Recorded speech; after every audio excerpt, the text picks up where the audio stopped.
First Corinthians chapter 13 and verse 13. And now abideth faith, hope, and love. These three, but the greatest of these is love. For this evening, we're going to look into the third aspect of these virtues, love. Amen.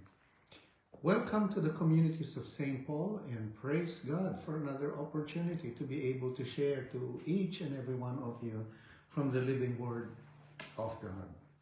We have looked into the first two of this that Paul wrote. In 1 Corinthians 13, these are the things that remain, meaning regardless of what happens in life, this will take you through. If you have faith, if you have hope, if you have love, regardless of the situation, the difficulties, the challenges, this will take you through. And also we shared that those that have this in their characters are wholesome people. Personality nila, wholesome, masarap silang kasama. They are the people that lift up, the countenance of others. They're uplifting and nice to be along people. And so also, yun namang wala nito o kakaunti ang bagay na ito are the people na minsan they are, sabi nga mabigat. They have some flaws in their character. So we're going to look into love today, and but see this. Now abides faith, hope, and love. These three are the ones that remain. But the greatest of this is love. Yeah. As great as faith is, as great as hope is, and St. Paul says here, the greatest is love. Now, pinag-aralan mabuti ito ni San Pablo, and after all of his knowledge and his training, and most of all, his revelation from the Lord Jesus Christ, that directly taught him, for he became the teacher to the Gentiles, ito ang sabi niya, the greatest thing is love. And he expounded that 1 Corinthians chapter 13 from verse 1 until verse 8. Ang binasa natin kanina ay verse 13. First thing, he talks about here what love is not. What love is not.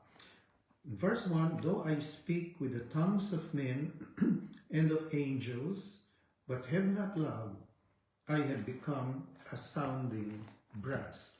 So even if people are eloquent, sino ba ang ayaw na matuto ng mga lengguwahe? I'm not saying it is wrong. However, it is possible that even knowing the mysteries of the languages of angels, which is possible, without love, then it's just a sounding brass or a clanging cymbal. Again, I'm not saying don't learn languages.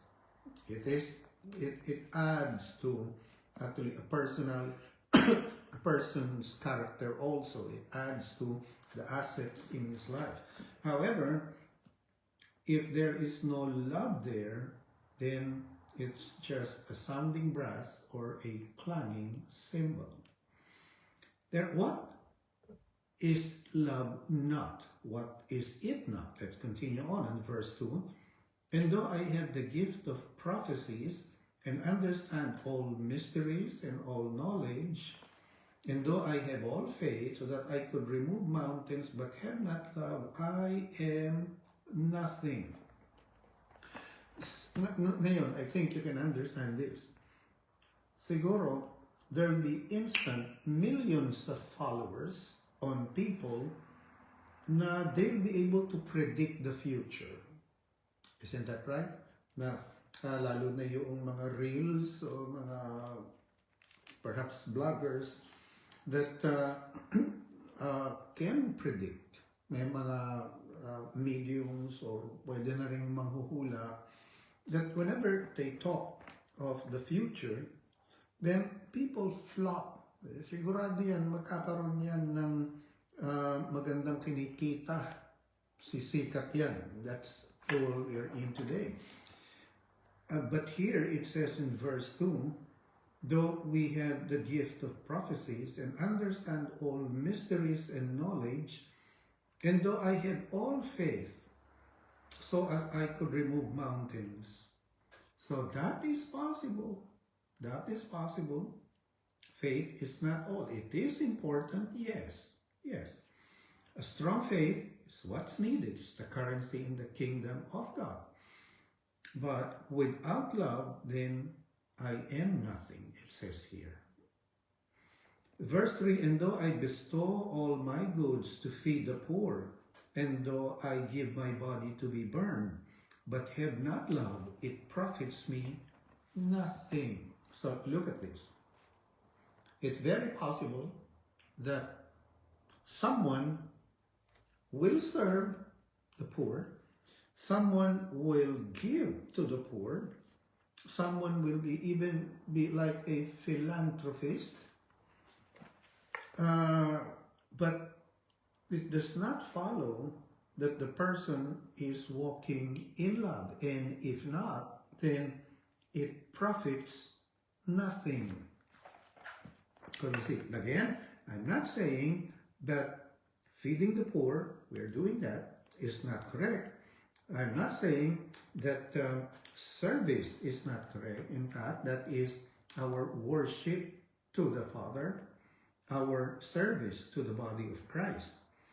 But we have to make sure that our motivation is nothing else except love. Again, huwag nating pagbanggain. Sabi niya, kung hindi naman nagmamahal at hindi naman ino-offer sa Panginoon, bali wala. That's correct. But it doesn't mean that we will no longer serve, that we will no longer give. Repeat that, verse 3. And though I bestow all my goods to feed the poor, tignan nyo to, hindi lamang portion, even all of your goods, even ang lahat ng kayamanan at ari-arian mo, and though I give my body to be burned, meaning inalay mo ang sarili mo, but have not love, it profits nothing. So again, from verse 1 until verse 3, St. Paul speaking here what love is not. Okay, let's continue on. Now, from verse 4 until verse 8, now he's telling here what love is. Ano ba talaga ang may pag-ibig ng Diyos? So, verse 4, love suffers long and is kind. Sabi ng ibang translation, love is patient. Alam niyo, ito ang napakahina ng isang karakter ng mga tao ngayon. Parang kulang na kulang sa pasensya. Pagdating ng mga obstakulo sa kanyang buhay, when test, temptations, or something that he or she does not like, then he quits. But here it says, love is patient. So, in the midst of provocation, in the midst of trials and tests, love calmly endures it. Amen. Love calmly endures it. Being able to stand with calm temper, even in the midst of pain, even in the midst of suffering. Kitang-kita natin ito sa panahon natin ngayon. Ay, sino ba ang magtitiis? Sino ba ang magtitiga? Sino ba ang magpupursige sa kabila ng mga bagay na hindi kaaya-aya. Only the person with the love of God in his heart. Bakit gano'n? Tingnan niyo ito. Love does not just suffer long, but it is also kind. Look at that. Love is patient, love is kind. Na ang ibig sabihin, hindi lamang matiisin na, o sige, tinitiis ko lang yan, iyaan mo na yun, pero in the midst of that pagtitiis, still is kind. Love is patient and kind. Kindness, paano ba masasabing kindness? Actually, ang kindness ay connected sa goodness. Ayun. Pag sinabi mo, this person is kind, that person is good, na anong ibig sabihin? Di ba meron din sinasabing, we want your donation in kind. Di ba gano'n? Di lamang prayers are good, pero in kind. Ibig sabihin, materiality.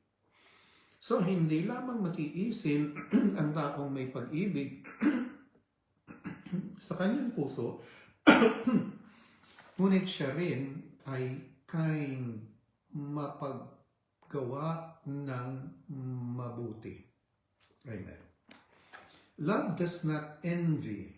Love does not parade itself. It is not puffed up. Ibig sabihin, hindi malaki ang ulo. Now, you know this, love does not envy. Na kapag ka mayroong pinagpala, masaya siya. Hindi siya naiinggit pagka medyo naunahan siya ng ibang tao. Amen. So, love is kind. Love does not envy. Love does not parade itself. Hindi siya mahangin. Hindi siya nagbubuhat ng sarili niyang bangko. Lalo na doon sa mga bagay na kanyang ginagawa. Amen. So, matiisin siya, hindi siya nag-easily nag-give up, pero siya ay patuloy na gumagawa ng kindness. At yung binasa natin kanina,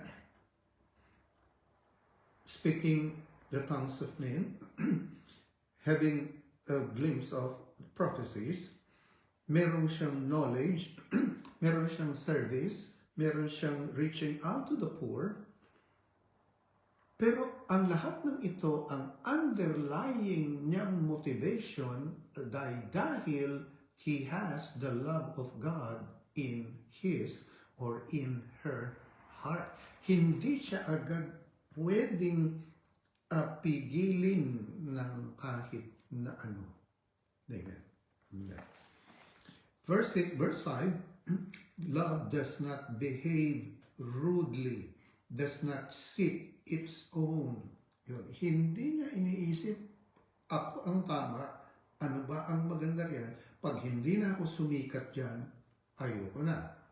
Now, a little anecdote, you've heard this, a little example. Maliit lamang ito, na there was a time, meron akong narinig somewhere in another province of Belgium, iniimbita yung isa para maging ninang. Ang kasagot-sagot ba naman, pag hindi ako principal sponsor, ay ayoko na. So, God, love does not seek its own. Marunong siyang magparaya. Alam niyang, at the right time, God will lift him or will lift her up. May panahon na siya'y itataas ng Diyos.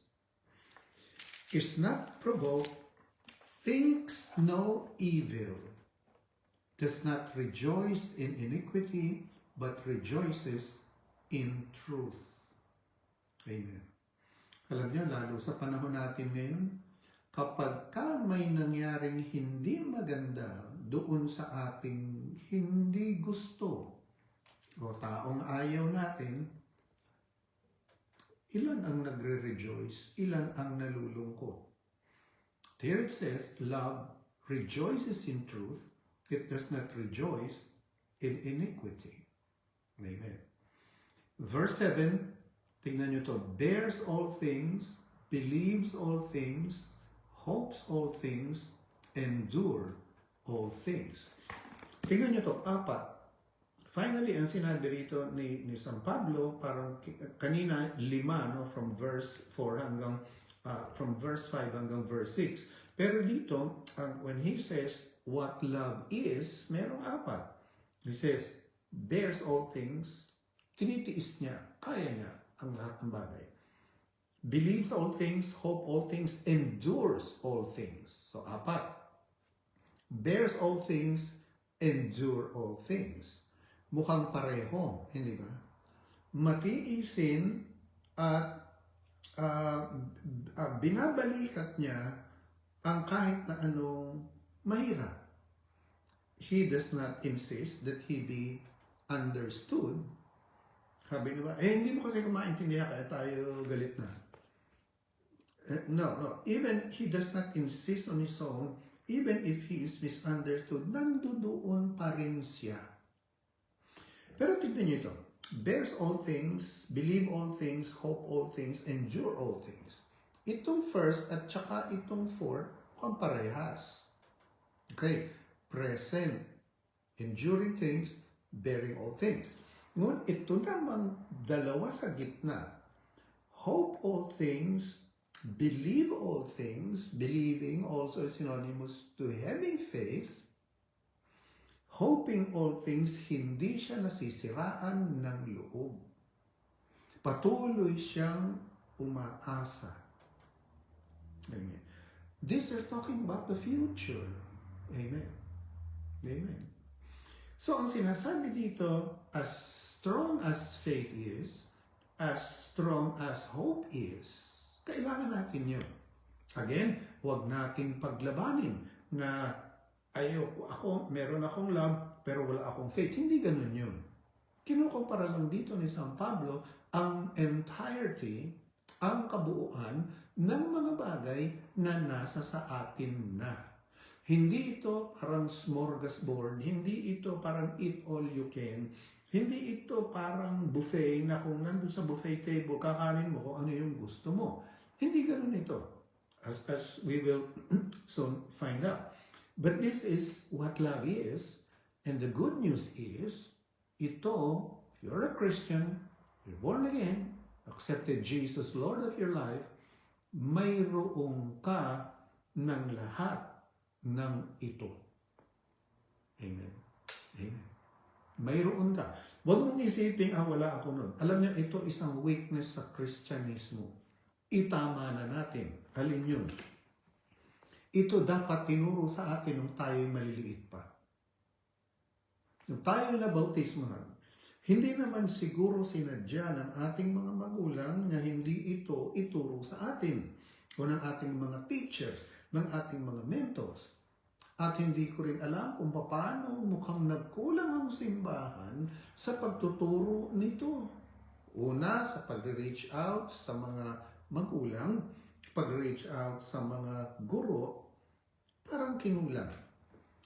Now, this is who we are, what we are, because of our baptism. We'll look more into that. Pero ito, huwag natin isipin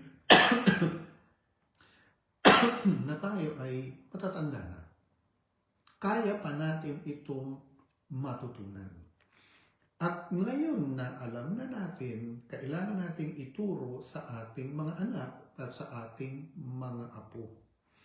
Imagine niyo lamang kung ang kalalakihan ng isang bata ay isang ambiente na mayroong love, na mayroong hindi nagpapaligsahan, na hindi naglalamangan. Alam niyo naman sa panahon natin ngayon, maski na ang mga mag-asawa, ang mga magkakapatid, nagpapaligsahan.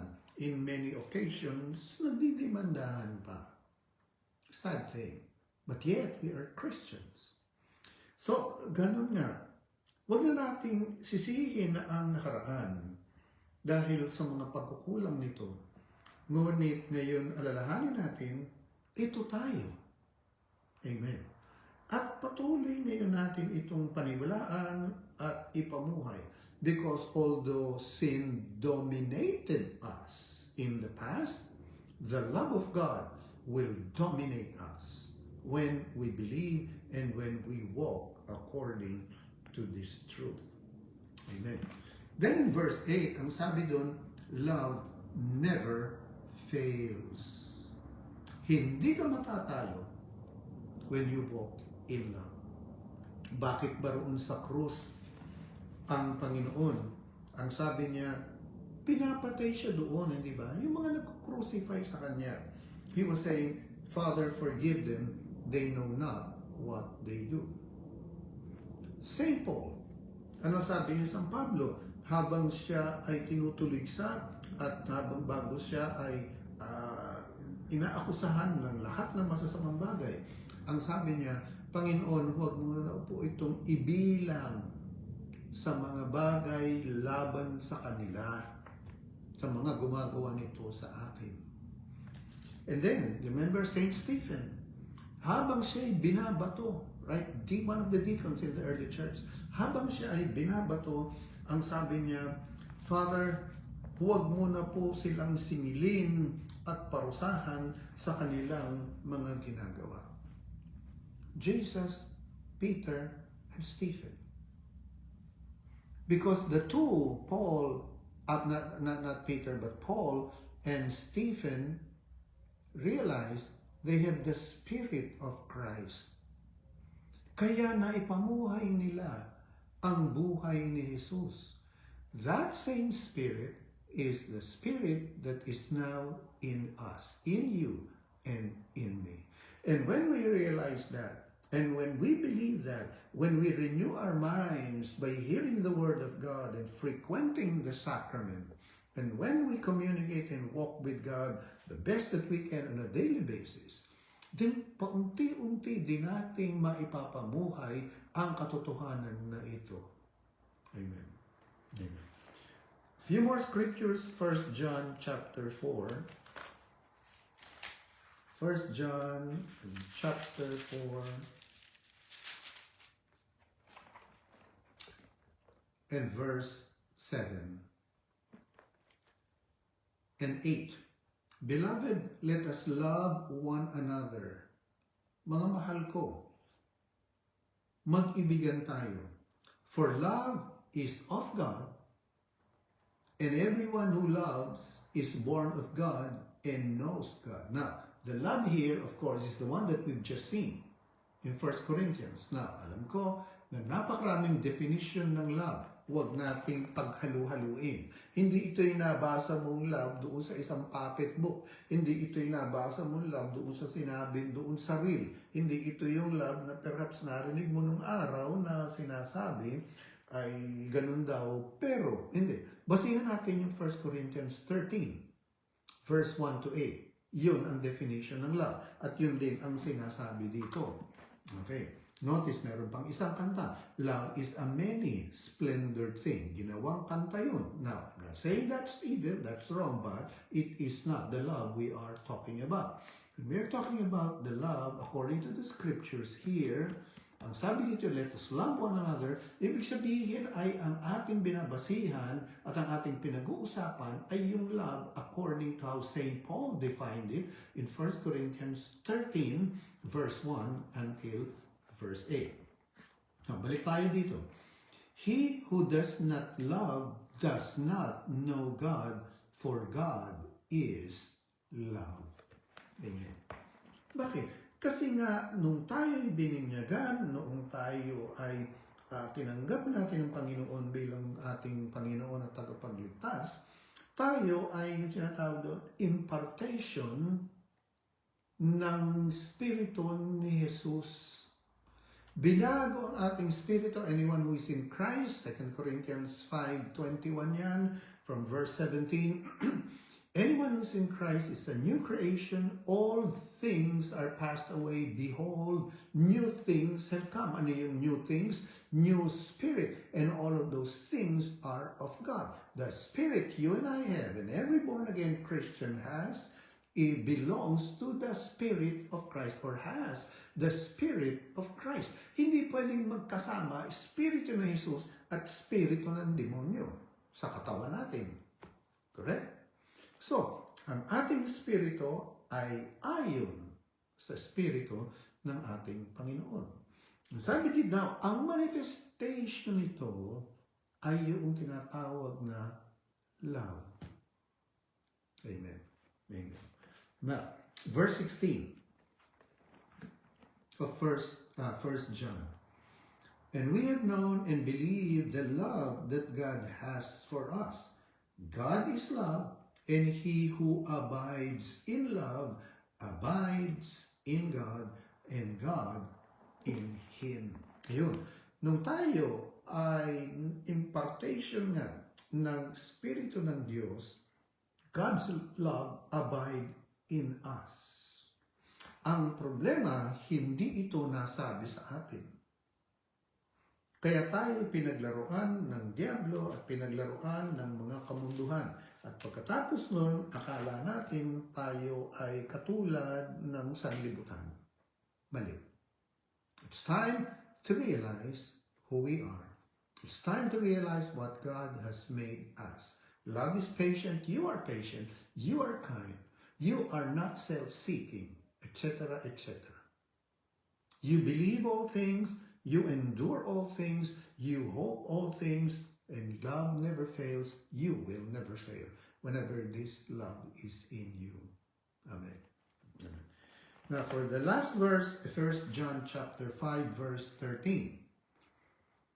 These things I have written to you who believe in the name of the Son of God. Ayun, na tayo ay born again. Nung tayo ay tanggapin siya bilang ating Panginoon, tagapagligtas, o nung tayo mabaptismohan. That you may know that you have eternal life. Ayun, uulitin ko, ang eternal life ay hindi ang pag-iwas sa impyerno pagkatapos ng buhay sa lupa at garantiya na tayo paparoon sa langit. No, that's not. It's a part of that. However, eternal life means the life of Christ that is in you, that is in me, the life that comes from the Spirit of Christ, the same life that was in Christ. Kaya sabi nga, as He is, so are we in this world. So kung paano nabuhay si Jesus, yan din tayo. Yan ang ating halimbawa. Huwag kang tumanggap ng anything less than that. Pilitin mo, I understand, dahil hindi ka napalaki dito at ako din ganun, ay tayo ay minsan mag-i-struggle dyan. Pero bumangon tayo muli. Pag tayo ay nadapa, sabi, confess our sins, and then go on and move on and ask God to keep helping us. Because this is who we are. We are created in the image and in the likeness of God. These things I have written to you who believe in the name of the Son of God, that you may know that you have eternal life, and that you may continue to believe in the name of the Son of God. You have eternal life, and we have to continue in that kind of life. The abundance of darkness, the dominion of sin, yes, has dominated man. But the time is coming, and it should be beginning now in your life, or it should continue on flourishing in your life, that love will reign. Ayun nga, ayun doon. Love is patient, love is kind, love is not provoked, love does not insist on its own. Love endures all things, love believes all things, love hope all things, and love never fails. Again, uulitin ko, hindi ito smorgasbord, ha? Hindi ito buffet table, kakainin mo kung ano ang gusto mo, at yung tingin mong hindi mo kaya, ay hindi mo gustong kainin, ay hindi mo ilalagay sa iyong plato. Hindi ito ganun. Ang ating binasa, 1 Corinthians 13, verse 1 until verse 8, this is you, all of it, and this is me. Amen. And we should begin meditating on that. We should begin to ask God to lead us, to live out that in our lives, and we should begin to believe this is us. Yung nakaraang pagkukulang sa ating paglaki ay ayusin na lamang natin. improve natin. Hindi natin alam kung ano nangyari noon for one reason or another at hindi tayo na ipamulat sa ganito. Sa katotohanan, ito ang katotohanan. We've just read. I pray that you and I may begin to believe and stop believing the lies of the enemy. You are created in the image of God. You are created in the image and the likeness of love. Amen. Amen. Stopping here and blessing the grace of our Lord Jesus Christ, the love of God and the fellowship of the Holy Ghost be with us all now and forevermore. Amen and amen. Signing out now and until next live stream. Bye.